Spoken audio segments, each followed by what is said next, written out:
The MinorityEye traveled to Atlanta, Georgia to conduct research on the Ban the Box movement, a national campaign to do away with the question about past criminal offenses on employment applications. We met with Charmaine Davis, State Director of the Georgia chapter of 9 to 5, the social justice organization which led the Ban the Box initiative that ended employment discrimination against the formerly incarcerated by the city of Atlanta.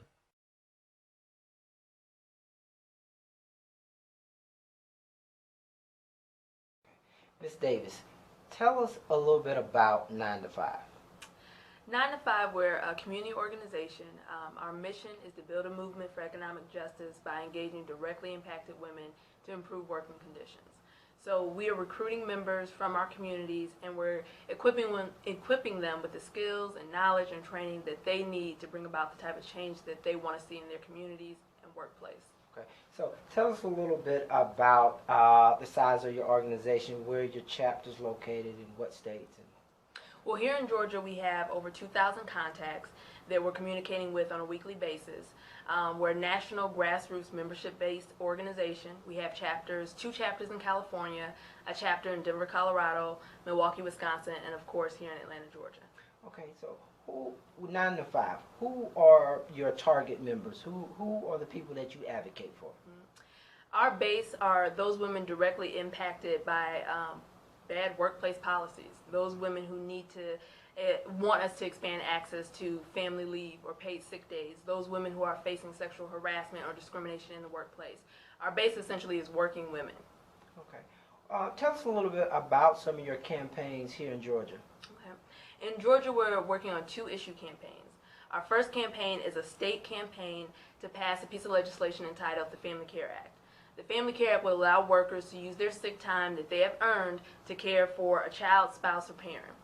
So this means if you're a working mother, you wake up, your child is sick, instead of being forced to send that sick child to school because you can't use your sick time to care for that child, the Family Care Act would allow you to use the sick days you've earned not only to care for yourself, but to provide care for a family member. Our second campaign was initiated by one of our members. It's called Ban the Box. And Ban the Box refers to a nationwide movement that's been going on for probably over a decade now. And banning the box is the removal of that box from job applications that require an employee or an applicant at the time to disclose their criminal background on the initial application. And so we formed a committee, basically working with one of our members by the name of Miss Marilyn Wynn.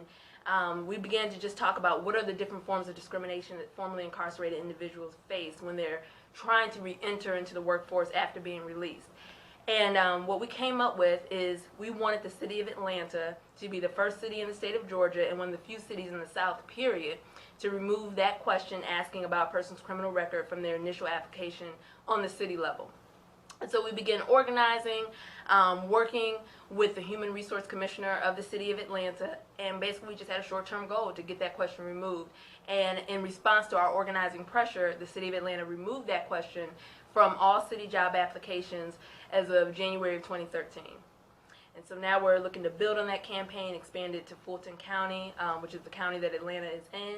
And we're also going to be meeting with statewide officials so that we can get legislation introduced and passed on the state level to help end employment discrimination against the formerly incarcerated.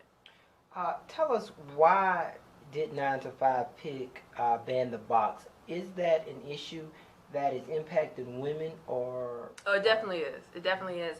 But that's a great question, because when we first initiated this campaign, some of our older members, they asked the same question, like, well, is this really a women's issue?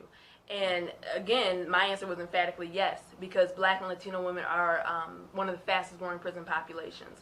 And so for some communities, this is not a marginal issue at all. You know, 1 in 14 Black children have a parent incarcerated. So when it comes to Black and Latino communities, this is not a marginal issue. It's something that's impacting many, many Black and Latino families and many Black and Latino women.